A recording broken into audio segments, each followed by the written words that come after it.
Hello students, welcome to the UL classes. और आज हम लोग डिस्कस करने वाला है CUET UG guideline for commerce students. तो अगर आप कॉमर्स के स्टूडेंट हो तो सीयूईटी यूजी आपके लिए किस तरीके से काम करता है, क्या इंपॉर्टेंस है, वो बात करने वाला है। ये वीडियो थोड़ा लंबा होगा बट बहुत इंफॉर्मेटिव है। ये एक वीडियो आपके सीयूईटी यूजी के सारे डाउट्स क्लियर कर लेगा। अगर आप सीयूईटी यूजी का रजिस्ट्रेशन करने वाले हो, एग्जाम देने वाले हो, तो इस वीडियो को काफ़ी डिटेल में शांति से समझ के देखिएगा, बहुत काम लगेगा ये वीडियो। तो जैसे मैंने बताया कि ये जो वीडियो है ये स्पेसिफिकली कॉमर्स के स्टूडेंट्स के लिए मैंने डिज़ाइन किया हुआ है। तो अगर आप कॉमर्स बैकग्राउंड से हो या फिर even if you are from science background, लेकिन फिर आगे आपको जो अंडर ग्रेजुएशन कोर्सेज करने हैं वो अगर कॉमर्स से करने हैं तो ये वीडियो आपके लिए है। तो CUET UG ये है क्या? It is common university entrance test for undergraduates. Undergraduate यानी कि अगर आपने 12th का एग्जाम दिया है, उसके बाद जो आप 12th के बाद जो कोर्सेज करते हो ग्रेजुएशन के लिए, that is called under graduation. और अगर वो कोर्सेज करने के लिए आपको यूनिवर्सिटी सिलेक्ट करनी है तो उसके लिए एंट्रेंस टेस्ट है, जिसके बारे में डिटेल में हम लोग आगे पढ़ेंगे। एनटीए ये कंडक्ट होता है by national testing agency, NDA के द्वारा ये कंडक्ट होता है। और ये सीयूटी है क्या? तो it is standardise merit based platform offering a single window opportunity for students to secure seats in institutions across India. मतलब कि इंडिया की अप्रोक्सीमेटली 240 से ज्यादा यूनिवर्सिटीज है जो इसके अंडर रजिस्टर हुई है। अगर उसमें से किसी यूनिवर्सिटी में आपको एडमिशन लेना है आफ्टर 12th, तो आपके लिए ये एंट्रेंस टेस्ट कंपलसरी बनता है। मैं पहली चीज आप लोगों को क्लियर कर लेता हूं कि अगर आप बड़ौदा से बिलोंग करते हो, आपको एमएस यूनिवर्सिटी, महाराजा सयाजीराव यूनिवर्सिटी में एडमिशन लेना है, तो उसके लिए ये सीयूईटी यूजी नहीं देना पड़ता है। तो अगर आपका गोल सिर्फ एमएस यूनिवर्सिटी है तो आपको ये वीडियो देखने की जरूरत नहीं है। लेकिन अगर आप इंडिया के लेवल पे टीयर 1 की जो यूनिवर्सिटीज है उसमें एडमिशन लेना चाहते हो तो फिर ये वीडियो आपके लिए है। आगे डिटेल देखते हैं। हु शुड एनरोल किसके लिए है? तो स्टैंडर्ड 12 स्टूडेंट्स अपियरिंग और पास्ट। अगर आप 12th का एग्जाम देने वाले हो या एग्जाम 12th पास कर लिया है तो ये वीडियो आपके लिए है, ये आपको अपियर होना चाहिए सीयूईटी के लिए। Essential for central university admission. तो सेंट्रली इंडिया में सारे यूनिवर्सिटीज जो है, सारे नहीं बट जो यहाँ पे लिस्टेड यूनिवर्सिटीज है उसमें अगर आपको एडमिशन लेना है तो ये एग्जाम जो है कंपलसरी है। इसमें कैसे कैसे यूनिवर्सिटीज आती है? तो टॉप इंस्टीट्यूशंस इसमें इंक्लूडेड है, जैसे कि mandatory for due Delhi university है, बीएचयू यानी कि बनारस हिंदू यूनिवर्सिटी है, जेएनयू जवाहरलाल नेहरू यूनिवर्सिटी जो है। तो और उसके अलावा भी दूसरे टीयर 1 यूनिवर्सिटीज जो है उसमें अगर आपको एडमिशन लेना है तो ये सीयूईटी की एग्जाम आपके लिए कंपलसरी रहती है।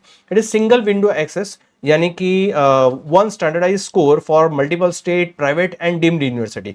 तो स्टेट यूनिवर्सिटीज है, स्टैंडर्डाइज प्राइवेट यूनिवर्सिटीज है, डीम्ड यूनिवर्सिटीज है, ये सारी यूनिवर्सिटीज, इसमें काफी सारी यूनिवर्सिटीज इंक्लूडेड है। और सारी यूनिवर्सिटी का अगर आपको लिस्ट देखना है तो वो पार्टिसिपेटिंग यूनिवर्सिटी, ये वेबसाइट है, ये मैं नीचे डिस्क्रिप्शन में भी वेबसाइट मेंशन कर दूंगा।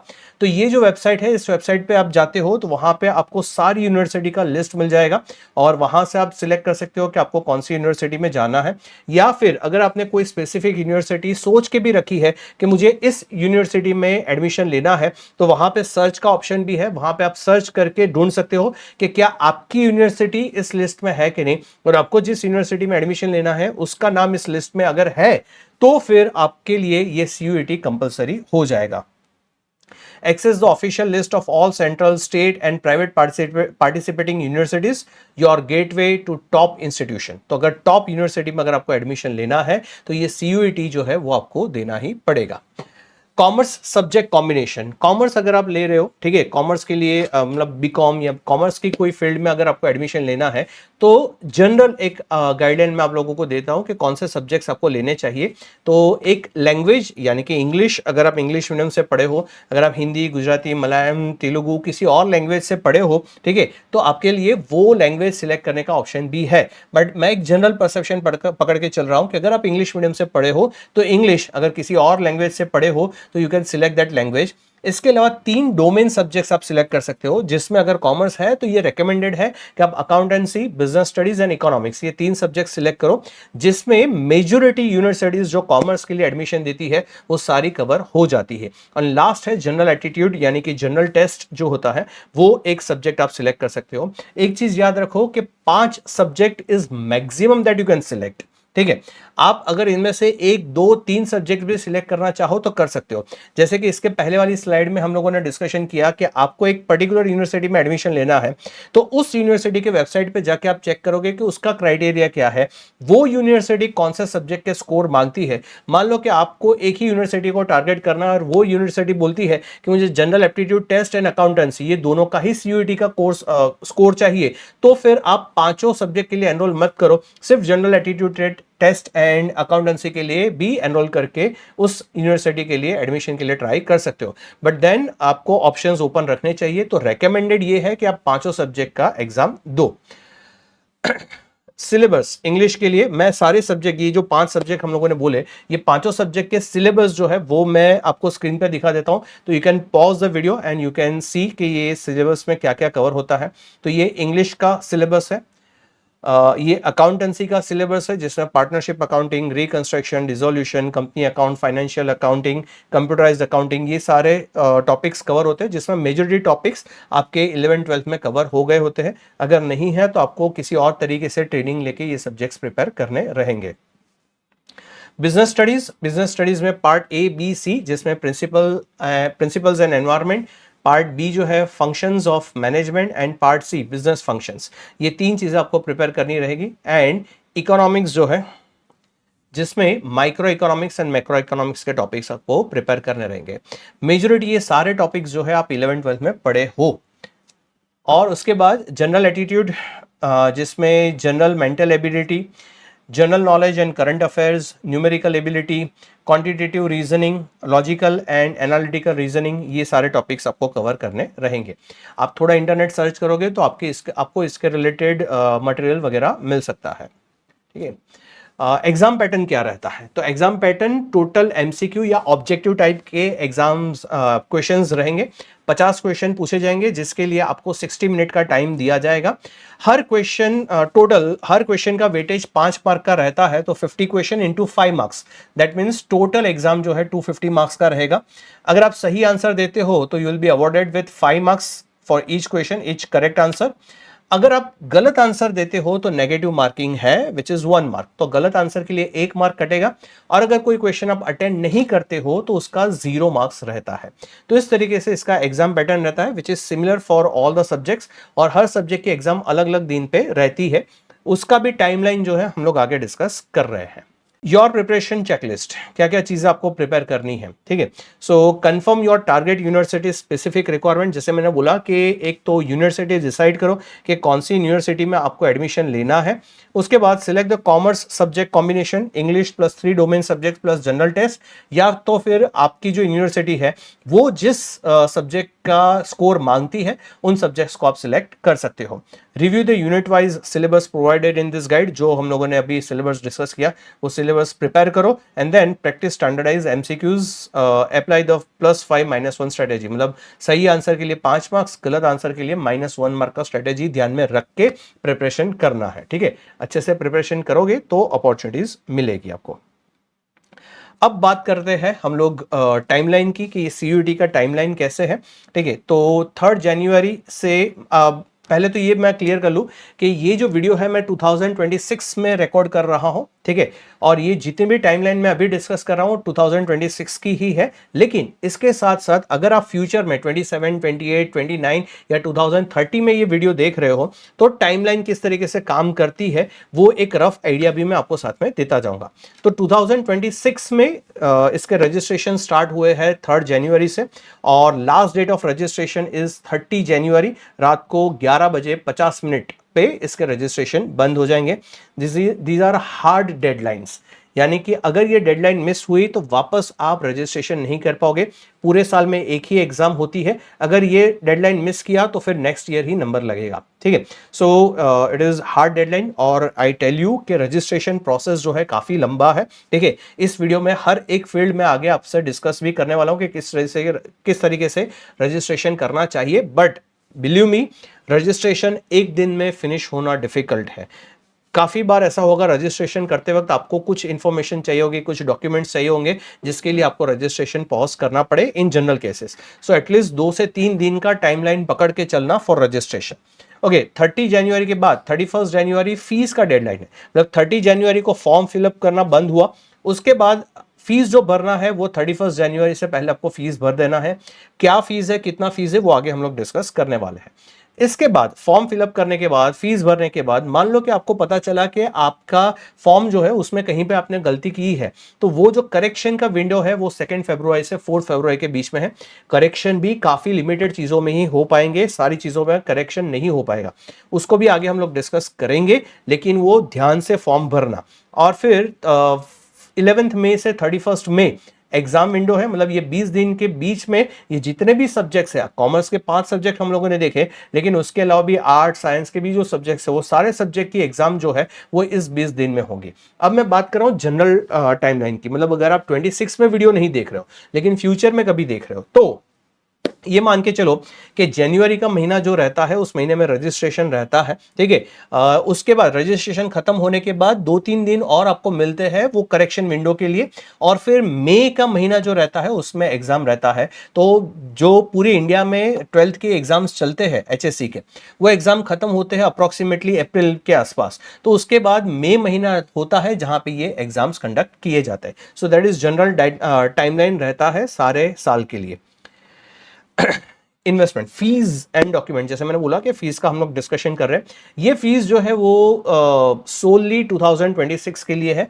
नेक्स्ट ईयर के लिए फीस क्या होगा वी डोंट नो, बट अभी जो फीस है 26 के लिए, उसमें अगर आप जनरल कैटेगरी में फॉल कर रहे हो तो 1000 रुपया पे करने पे आप 3 सब्जेक्ट का एग्जाम दे पाओगे, जैसे यहां पे मेंशन है 1000 रुपये में 3 सब्जेक्ट का एग्जाम दे पाओगे। और अगर उसके अलावा भी आपको और सब्जेक्ट सिलेक्ट करने हैं, मैक्सिमम 5 सब्जेक्ट सिलेक्ट कर सकते हो, तो मान लो कि 3 सब्जेक्ट के ऊपर 2 और सब्जेक्ट आपने सिलेक्ट किए तो हर सब्जेक्ट के लिए 400 रुपया और पे करना पड़ेगा, मतलब कि 2 सब्जेक्ट के लिए 800 रुपीज और टोटल हो गए आपके 1800 रुपीज, अगर आप जनरल कैटेगरी में फॉल कर रहे हो। अगर इसके अलावा किसी और कैटेगरी में फॉल कर रहे हो तो उसके भी प्राइजेस जो है, फीस जो है वो मैंने यहाँ पे मेंशन करके रखा हुआ है, तो आप वो देख लीजिए। अच्छा, आप कोई भी कैटेगरी सिलेक्ट करते हो तो मेक श्योर कि उसके वैलिड सर्टिफिकेट्स आपके पास होने चाहिए। यू हैव टू प्रूव कि आप उस कैटेगरी से बिलोंग करते हो। अगर आपके पास वो वैलिड सर्टिफिकेट नहीं है तो आपका एप्लीकेशन रिजेक्ट हो सकता है। ओके, डिजिटल एसेट चेकलिस्ट, यहां पे एक मैं आपको चेकलिस्ट दे रहा हूं कि क्या क्या चीजों की आपको जरूरत पड़ेगी। तो पहला है फोटोग्राफ, जो जेपीजी में होना चाहिए और जिसका साइज स्पेसिफिकली 10 केबी से 200 केबी, 10 केबी से 200 केबी के बीच में उसका साइज होना चाहिए। Requirement, white background, 80% face visible, no mask, mask नहीं होना चाहिए, स्पैक बैक नहीं होने चाहिए, क्लियर फेस, 80% फेस आपका विजिबल होना चाहिए, व्हाइट बैकग्राउंड होना चाहिए। तो इस तरीके से खींचा हुआ एक फोटो जिसका साइज 10 केबी से 200 केबी के बीच में होना चाहिए। सिग्नेचर, आपको एक व्हाइट पेज पे सिग्नेचर करना है, उसका फोटो लेना है और उसका भी साइज जो है 4 केबी से 30 केबी के बीच में सेट करना है, जेपीजी फॉर्मेट में होना चाहिए। कैटेगरी सर्टिफिकेट, अगर आप इनमें से कोई कैटेगरी सिलेक्ट करते हो तो फिर आपको उस कैटेगरी का सर्टिफिकेट का पीडीएफ भी चाहिए होगा, जिसका साइज 50 केबी से 300 केबी के बीच में होना चाहिए। Issued on and after 31 March 2025, actually not 26। Mobile and email must be your own active contact, ये बहुत इंपॉर्टेंट है। एक बार आपने मोबाइल फोन और मोबाइल नंबर और ईमेल एड्रेस दे दिया उसके बाद आप वापस चेंज नहीं कर पाओगे, और जितने भी कम्युनिकेशन है सारे कम्युनिकेशन यही email address and phone number पे होंगे। तो जैसे आपको ओटीपी आता है, रिजल्ट आता है, एग्जाम डेट आता है, हॉल टिकट आता है, ये सारी चीजें इन्हीं नंबर और ईमेल एड्रेस पे कम्युनिकेट होगा। सो मेक श्योर कि आप ऐसा ही मोबाइल नंबर और ईमेल एड्रेस दो जिसका एक्सेस आपके पास है। किसी फ्रेंड का नंबर दे दिया, ईमेल एड्रेस दे दिया, या किसी कैफे में जाके वहां का ईमेल एड्रेस या नंबर दे दिया, तो आगे आपको हर एक चीज के फॉलोअप के लिए वहां पे जाना पड़ेगा और वापस से आप चेंज भी नहीं कर पाओगे। सो मेक श्योर कि आप email address and mobile phone अपना ही दे। Strategy phase, mastering the test structure, ये हम लोगों ने पहले भी डिस्कस किया है। थोड़ा एक आइडिया दे देता हूँ जनरल, मतलब अगर कॉमर्स के अलावा भी कोई सोच रहा है तो section 1 language, there are 33 languages, Hindi, English, Tamil वगैरह, तो 33 लैंग्वेजेस हैं, उसमें से एक लैंग्वेज आपको सिलेक्ट करनी है। सेक्शन 2 डोमेन सब्जेक्ट, जिसमें 27 डोमेन ऑप्शंस है, जैसे अकाउंटेंसी, बायोलॉजी, इकोनॉमिक्स, हिस्ट्री और भी बहुत सारे, तो देयर आर 27 सब्जेक्ट, जिसमें से 3 आपको सिलेक्ट करने हैं, आप जो भी फील्ड का एडमिशन लेना चाहते हो उस हिसाब से। और तीसरा है सेक्शन 3 जनरल टेस्ट, जिसमें जनरल एप्टीट्यूड, जीके, रीजनिंग, ये सारे सब्जेक्ट्स भी है। एडवाइजेबल है कि आप जनरल एटीट्यूड लो, लेकिन फिर भी आप एक बार देख लो कि आपको जिस यूनिवर्सिटी में एग्जाम एडमिशन लेना है वहां का क्या रिक्वायरमेंट है। स्ट्रेटेजिक एडवाइस, जैसे मैंने बोला कि आइडियल कॉम्बिनेशन है कि एक लैंग्वेज ले लो, 2 या 3 डोमेन सब्जेक्ट ले लो और एक जनरल टेस्ट ले लो, ठीक है। मैक्सिमम लिमिट 6 पेपर नहीं 5 पेपर होगा, तो यहाँ पे मैक्सिमम लिमिट 5 पेपर आप सिलेक्ट कर सकते हो as per latest guideline. Last year तक ये 6 सब्जेक्ट था, बट इस साल ये 5 सब्जेक्ट हो चुका है। ओके, सो 13 फैटल मिस्टेक, 13 मिस्टेक्स मैं आपसे डिस्कस कर रहा हूँ। ये चीज़ों को बहुत ध्यान से याद रखना कि ये मिस्टेक्स आप ना करो जब फॉर्म फिलअप कर रहे हो। So wrong personal detail, name, parents name must match Aadhaar exactly. आपके आधार कार्ड पे जो आपका नाम है, स्पेलिंग देख लो और जिस तरीके से आपने लिखा है एग्जैक्टली वैसा ही आपका नाम होना चाहिए। मान लो कि किसी के पापा का नाम पंकज है, तो आधार कार्ड में पंकज कुमार लिखा है और आप यहाँ पे पंकज भाई लिख रहे हो, तो वो भी मिस्टेक है, आपका फॉर्म रिजेक्ट हो सकता है। तो आधार कार्ड में एग्जैक्टली जिस तरीके से लिखा हुआ है एग्जैक्टली वैसे ही आपको अपनी पर्सनल डिटेल्स फिलअप करनी है। डुप्लीकेट फॉर्म, एक से ज्यादा बार फॉर्म फिलअप मत करना, नहीं तो रिजेक्शन हो सकता है।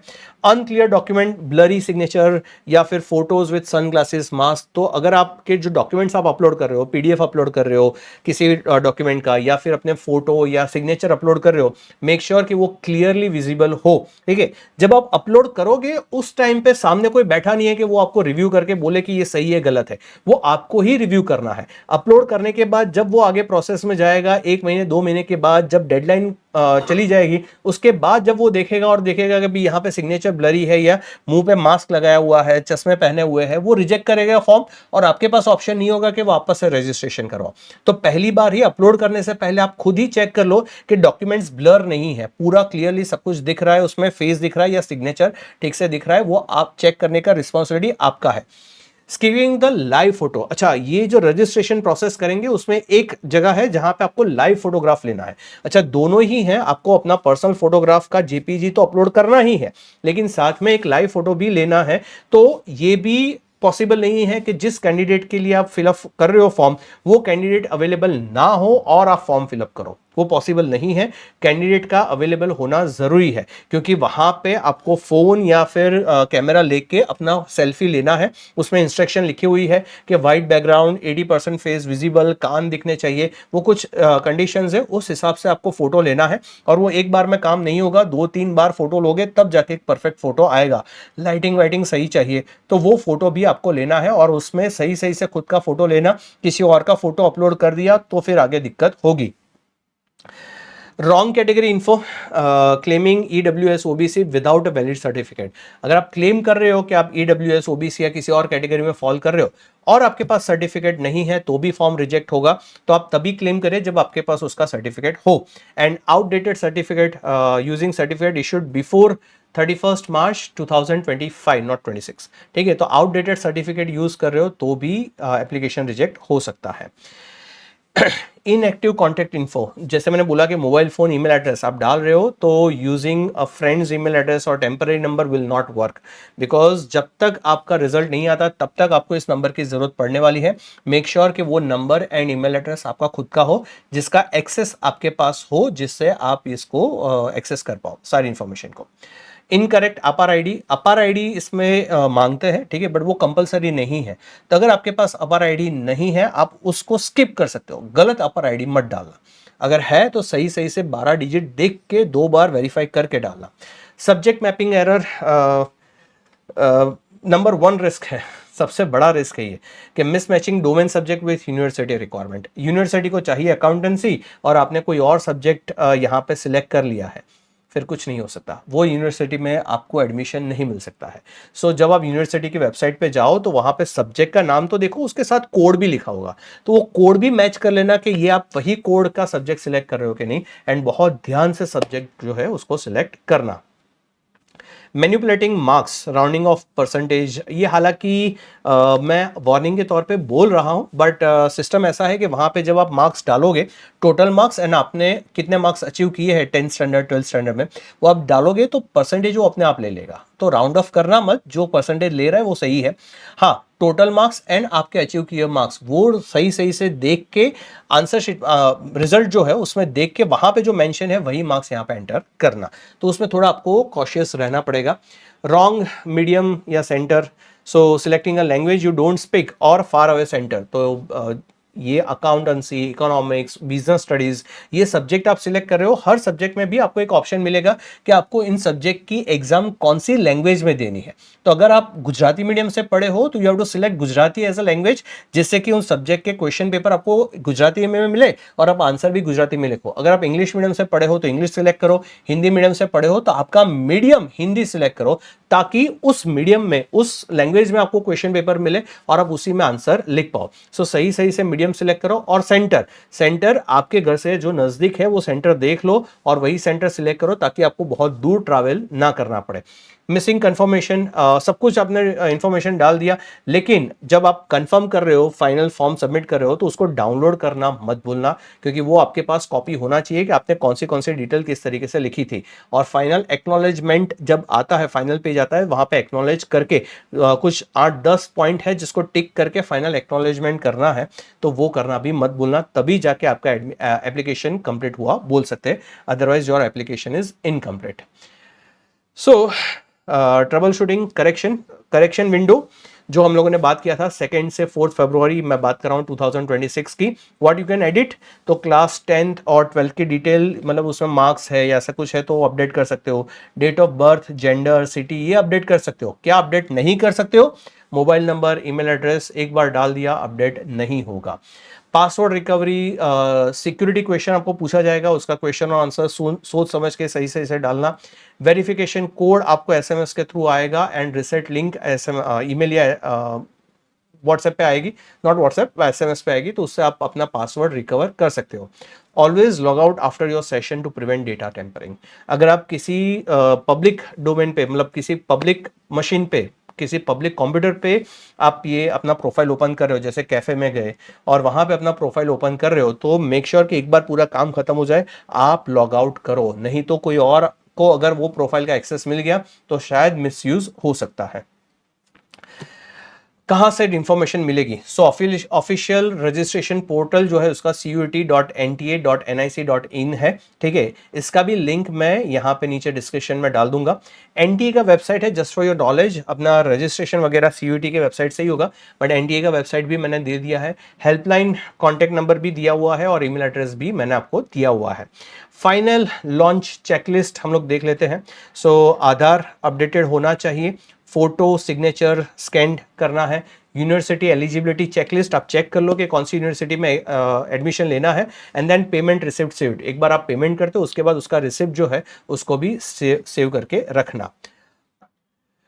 तो यहां तक मैंने आप लोगों को CUET UG की बेसिक इंफॉर्मेशन सारी दे दी है। अब हम लोग देख रहे हैं कि इसका रजिस्ट्रेशन प्रोसेस कैसे काम करता है। सो लेट्स सी रजिस्ट्रेशन कैसे करना है। आप इस वेबसाइट पे जाओगे CUET के, ठीक है, तो पहला पेज आपको कुछ इस तरीके से दिखेगा।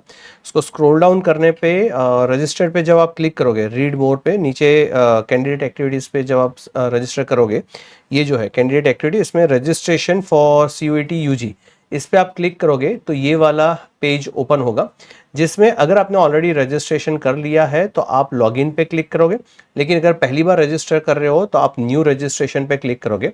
जब न्यू रजिस्ट्रेशन पे क्लिक करोगे तो एक पेज ओपन होगा जिसमें सारी इंफॉर्मेशन होगी। At the end of the page आपको इस तरीके का एक नोटिफिकेशन दिखेगा, जिसमें यहाँ पे जो बटन है उसके ऊपर क्लिक करके आपको क्लिक हियर टू प्रोसीड पे क्लिक करना है। जब आप क्लिक हियर टू प्रोसीड पे क्लिक करोगे तो आपको एक इस तरीके का फॉर्म देखने को मिलेगा, जिसमें सबसे पहले प्रीमाइस नंबर, मतलब नेम, तो जो स्टूडेंट है उसका नाम, सब लोकेलिटी ऑप्शनल, पता डालना है, मतलब आपको अपना एड्रेस डालना है, not the name of the student but name of your state, आपका जो घर है उसका नाम। तो इस तरीके से आपको पूरा अपना कंट्री, स्टेट, जिला, ये सारे पिन कोड, ये सारी इंफॉर्मेशन डालनी है। उसके नीचे अगर आप देखोगे तो इलेक्ट्रॉनिक कम्युनिकेशन एड्रेस, मतलब कि आपका email address, confirm your email address, mobile number, और उसमें पहले यहाँ पे आप अपना कंट्री कोड डालोगे जो अपने केस में ऑब्वियसली +91 है, ठीक है, और अपना मोबाइल नंबर, फिर वापस से सेम मोबाइल नंबर आप डालोगे कंफर्मेशन के लिए, एंड अल्टरनेट नंबर एक और नंबर आप यहाँ पे डालोगे। मेक श्योर कि ये जो आप email address and mobile number डाल रहे हो वो अपना ही हो, और काफ़ी सोच समझ के ये नंबर डालना, बिकॉज सारे कम्युनिकेशन जो है इसी पे आएंगे। इसके बाद उसके नीचे जब स्क्रॉल डाउन करोगे तो you will see candidates information, जिसमें पर्सनल इन्फॉर्मेशन में कैंडिडेट्स नेम यानी कि स्टूडेंट का नाम यहाँ पे डालेंगे, फादर या गार्डियन का नाम जो है, मदर का नाम जो है वो डालेंगे, कैंडिडेट का date of birth. Make sure कि आप ये जो डेट ऑफ बर्थ जो है अपना जो 10th स्टैंडर्ड का मार्कशीट है या जो भी ऑफिशियल डॉक्यूमेंट है, आधार कार्ड है, उसमें जो डेट लिखा हुआ है वही डेट आप यहाँ पे डालो, एंड डेट ऑफ बर्थ डालने में मिस्टेक मत करना। लिंग यानी कि जेंडर, मेल फीमेल जो है वो आप यहाँ पे डालोगे। कंफर्म कैंडिडेट नेम, ऊपर की जो इन्फॉर्मेशन डाली है वो सारी इन्फॉर्मेशन वापस यहाँ पे कंफर्म करनी है। एक और चीज़, ये जो भी इन्फॉर्मेशन आप डाल रहे हो वो सारी information same as 10th standard marksheet ही होनी चाहिए, ठीक है, और वो मार्कशीट और आधार कार्ड की इन्फॉर्मेशन मैच होनी चाहिए। अगर आपका आधार कार्ड और 10th की मार्कशीट की इन्फॉर्मेशन मैच नहीं हो रही है, नाम में थोड़ा बहुत भी फर्क है, तो उसको भी करेक्ट करवाना पड़ेगा, तो उसका अलग से प्रोसेस होता है, वो प्रोसेस करके वो करेक्ट करवा दीजिए। But Aadhaar card and 10th का मार्कशीट जो है उसकी इंफॉर्मेशन सेम होनी चाहिए, और वही इंफॉर्मेशन एग्जैक्टली वही स्पेलिंग यहां पे भी आपको एंटर करने हैं। इसके बाद जब आप देखोगे तो इस तरीके से वो आपका लॉगिन हो गया, वहां पर रजिस्ट्रेशन हो गया। रजिस्ट्रेशन होने के बाद वापस से आप जब यहाँ पे जाओगे इस वाले पेज पे और वापस से रजिस्ट्रेशन फॉर CUET UG पे क्लिक करोगे तो ये वाला पेज ओपन हो जाएगा, और यहाँ पे अब नया रजिस्ट्रेशन नहीं करना है, आपका रजिस्ट्रेशन हो गया है, लॉगिन आईडी पासवर्ड आपको पता चल गया है। पासवर्ड जो है वो भी ऐसा रखिएगा जो आपको याद रहे, और जब पासवर्ड क्रिएट कर रहे हो उसी टाइम पे कहीं पे लिख के रखिएगा। पासवर्ड का रिक्वायरमेंट ये है कि एक कैपिटल लेटर, एक स्मॉल लेटर और एक साइन और एक नंबर होना चाहिए। तो जैसे अगर आपका नाम अर्पण पटेल है तो आप इस तरीके से पासवर्ड रख सकते हो कि अर्पण का ए कैपिटल, अर्पण पटेल @123, या इस तरीके से कोई पासवर्ड क्रिएट कर सकते हो जो याद रखने में इजी हो और उसके सारे क्राइटेरिया जो है वो मैच हो जाए। इसके बाद आप क्लिक करोगे इस लॉगिन बटन पे। लॉगिन बटन पे क्लिक करने पे आपको इस तरीके का फॉर्म, एप्लीकेशन नंबर दिख जाएगा। तो यहाँ पे आप अपना एप्लीकेशन नंबर, जो पासवर्ड क्रिएट किया था वो पासवर्ड और कैप्चा जो है उसको डाल के आप लॉगिन कर लोगे। अब लॉगिन करने के बाद आपको कुछ ऐसा पेज दिखेगा जिसमें आपको यहाँ पे कंप्लीट एप्लीकेशन फॉर्म पे आप क्लिक करोगे। उसके बाद आपको इस तरीके से दिखेगा कि इतनी सारी इंफॉर्मेशन चाहिए और उसको इनकम्प्लीट लिखा हुआ है। So we have to fill up one by one each detail. Will click on personal details. अब यहाँ पे पर्सनल डिटेल डालना हम लोग स्टार्ट करेंगे, ठीक है।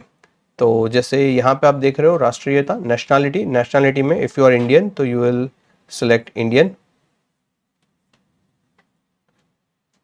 इसके बाद स्टेट ऑफ डोमिनेंस, जैसे मैंने यहाँ पे डाल दिया गुजरात।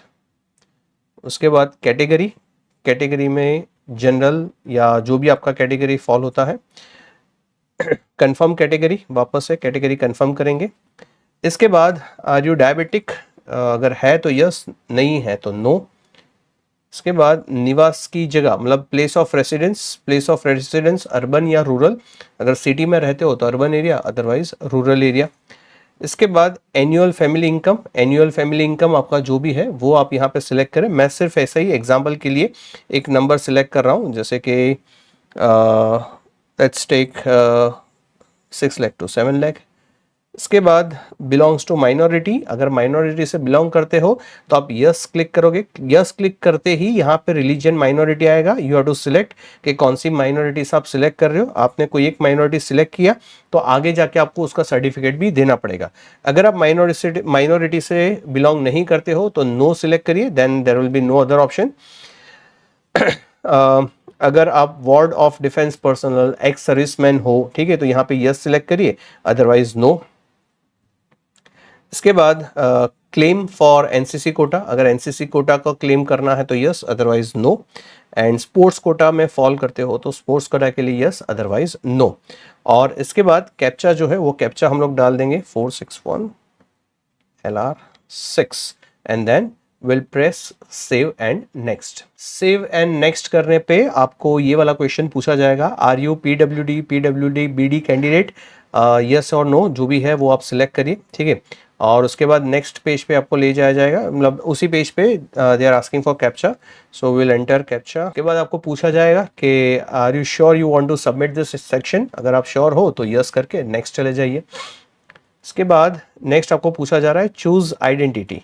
सो आइडेंटिटी में आपको कौन सा डॉक्यूमेंट अपलोड करना है, Aadhaar card is better, so will select Aadhaar card. उसके बाद आधार कार्ड का डिटेल आपको यहाँ पे डालना है, आपका एप्लीकेशन नंबर वगैरह आपसे वो कंफर्म करने के लिए पूछेंगे।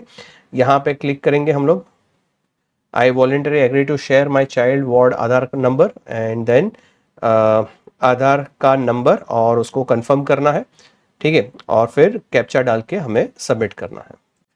तो आधार नंबर डाल के सबमिट करने पे आपको एक ओटीपी आएगा फ़ोन पे, जो ओटीपी आप यहाँ पे डालोगे, कैप्चा डालोगे, and then when you will click on okay, so it will bring you to the next section, जहाँ पे आपका आधार कार्ड का फोटो यहाँ पे दिखाया जाएगा। मैं यहाँ पे इंफॉर्मेशन ब्लर कर रहा हूँ for the security of the child. तो ये सारी इन्फॉर्मेशन आपके आधार कार्ड के हिसाब से यहाँ पे दिखाई जाएगी, इसमें आपको कोई भी चेंज नहीं करना है, जस्ट वेरिफिकेशन के लिए है। And then you will press next. Aadhaar card की इन्फॉर्मेशन अपडेट करने के बाद, वेरीफाई करने के बाद आपको पूछा जाएगा अपना अपार आईडी। अगर आपके पास अपार आईडी है तो आप यहाँ पे यस सिलेक्ट करोगे, या फिर अगर नहीं है तो आप यहाँ पे नो सिलेक्ट करोगे, and then you will submit. Are you sure you want to submit? Okay. इसके बाद सिलेक्ट योर एग्जामिनेशन, तो इसमें आपको सिलेक्शन करना है कि कौन से सब्जेक्ट की एग्ज़ाम आप देना चाहोगे। तो देखो, जैसे यहाँ पे हमने पहले ही बात किया था कि पहले 13 लैंग्वेजेस हैं, जिसमें आप देख सकते हो English, Hindi, Assamese, Bengali, Gujarati, Kannada, Malayalam and so on.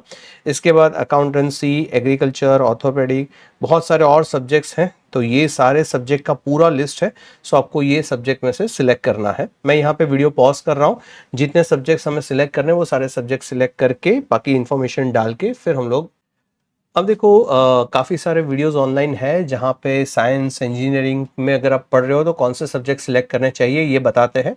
Because यूविल जो है वो कॉमर्स इंस्टीट्यूट है, तो अगर आप कॉमर्स कर रहे हो 11th-12th तो कौन से सब्जेक्ट सिलेक्ट करने चाहिए वो मैं आपको समझा रहा हूँ। अगर आप इंग्लिश मीडियम से पढ़े हो तो इंग्लिश, या किसी और मीडियम से पढ़े हो तो वो मीडियम सिलेक्ट करिए अपना, ठीक है। तो वो लैंग्वेज सिलेक्ट करिए जिसमें आप कंफर्टेबल हो। उसके बाद अकाउंटेंसी एंड बुक कीपिंग, इसके अलावा business studies, that is also your domain subject, economics and business economics. तो ये 3 सब्जेक्ट्स अकाउंट्स कॉमर्स के डोमेन सब्जेक्ट्स हैं, ये आप सिलेक्ट कर सकते हो। और इसके अलावा जनरल एप्टीट्यूड टेस्ट ये आप सिलेक्ट कर सकते हो। ये 5 सब्जेक्ट आपको सिलेक्ट करने हैं। Question paper medium of domain, जिसमें मैंने इंग्लिश सिलेक्ट किया है, लेकिन अगर आप किसी और मीडियम से पढ़े हो, गुजराती, मराठी, तो you can select your medium. तो उस मीडियम में आपको क्वेश्चन पूछे जाएंगे। यूविल बड़ौदा का क्लासेस है, वडोदरा का क्लासेस है, तो मैंने वडोदरा प्रायोरिटी में रखा हुआ है। और फिर अल्टरनेट ऑप्शन में हमें ऑप्शन मिलता है कि गुजरात के और सिटीज़ हम लोग सिलेक्ट कर पाए। 4 सिटीज़ का ऑप्शन है, तो अगर वडोदरा में सेंटर मेरे को नहीं मिलता है तो, और सेकंड ऑप्शन में अहमदाबाद है वो नहीं मिलता है तो आनंद, नहीं तो सूरत मैं सिलेक्ट कर सकता हूँ। उसके बाद अपने गाइडियन की जो डिटेल्स है वो डिटेल्स डाल के you have to save and next. Are you sure you want to submit? Yes. अब हमें अपना एजुकेशन डिटेल्स जो है वो डालनी है यहाँ पे। सो पास स्टेटस 10th स्टैंडर्ड, तो यस 10th स्टैंडर्ड पास हो चुका है। ईयर ऑफ पासिंग होगा 24, क्योंकि 26 में बच्चा 12th का एग्ज़ाम देगा, तो 24th में पास हुआ है। क्वालिफाइंग एग्ज़ाम 12th और equivalent. School, place of school, तो अर्बन या रूरल जो भी आपका एप्लीकेबल है। Type of school, college, private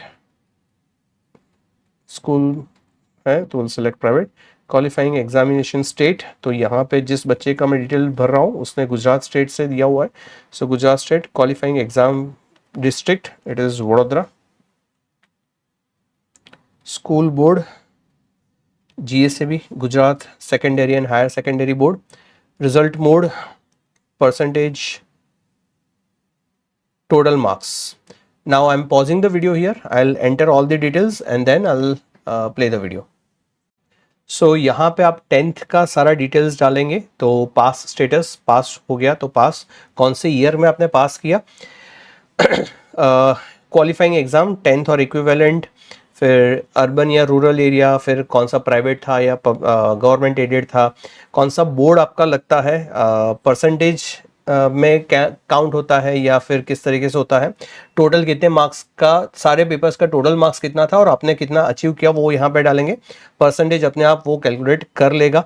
ठीक है, अपना सीट नंबर या फिर रजिस्ट्रेशन नंबर, एनरोलमेंट नंबर डालिए, स्कूल का नाम और स्कूल का पिन कोड डालिए. ये 10 का इन्फॉर्मेशन हुआ. 12th में अगर आप 12th अभी देने वाले हो तो यहाँ पे अपियरिंग सिलेक्ट करिए, करंट ईयर जो है वो सिलेक्ट करिए और बाकी के 12th की इन्फॉर्मेशन आप डालिए, स्कूल का नाम, उसका पिन कोड वगैरह, जो कैप्चा है वो डालिए and then press save and next. तो नेक्स्ट पेज आ जाएगा. अब इसके बाद are you a twin and both applying for CUET UG. अगर आपका कोई ट्वीन है तो यहाँ पे आप यस सिलेक्ट करोगे, अदरवाइज नो. और फिर अगर ट्वीन है तो और डिटेल्स आपसे मांगेंगे तो वो आपको ये डिटेल्स डालनी पड़ेगी. जैसे कि यहाँ पे यस करते हैं तो आपको और डिटेल मांगा जाता है कि उसका रोल नंबर क्या है या ब्रदर है, सिस्टर है, तो डिटेल डालना पड़ेगा. अगर नो करोगे तो और कोई डिटेल नहीं मांगेगा. विल एंटर द कैप्चा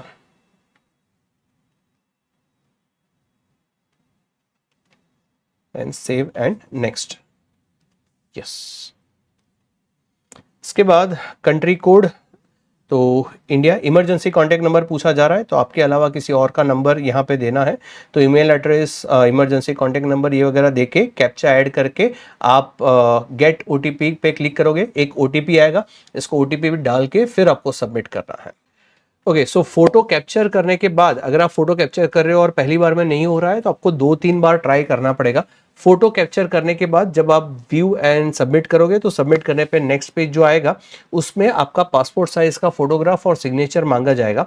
तो एक ब्लैंक व्हाइट पेज पे साइन करना है, उसका फोटो लेना है और आपका एक पासपोर्ट साइज फोटोग्राफ जो है उसको भी आपको फोन से कैप्चर करना है. मेक श्योर कि उसका साइज जो है, फोटोग्राफ जो है उसका साइज 10 KB से लेकर 200 KB के बीच में होना चाहिए और सिग्नेचर का जो फोटो है उसका साइज 10 KB से 50 KB के बीच में होना चाहिए. यहाँ पे ये दोनों फाइल्स आप अपलोड करोगे and then you will press next final submission के लिए.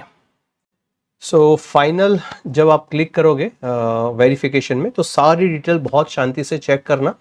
सबमिट नहीं किया है तो उसके पहले आप वापस से जाके कोई इन्फॉर्मेशन चेंज करना हो तो कर सकते हो. ठीक है, वो सारी चीज़ आपने देख ली, कोई इन्फॉर्मेशन चेंज करना हो तो वो कर लिया. उसके बाद यहाँ पे आप हर एक चीज़ पे क्लिक करोगे.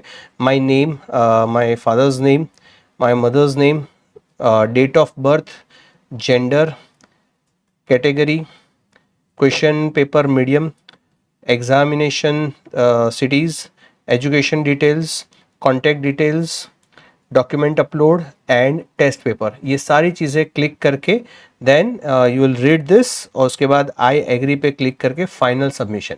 एक बार आपने ये फाइनल सबमिशन पे क्लिक कर लिया उसके बाद आप डिटेल्स जो है अपडेट नहीं कर पाएंगे. तो ये प्रोसेस रहता है और इसके बाद जब एक बार हो जाता है उसके बाद वापस से लॉगिन करके आप फीस पेमेंट कर सकते हो और फीस पेमेंट करके आप अपना प्रोसेस जो है ख़त्म कर सकते हो. Thank you.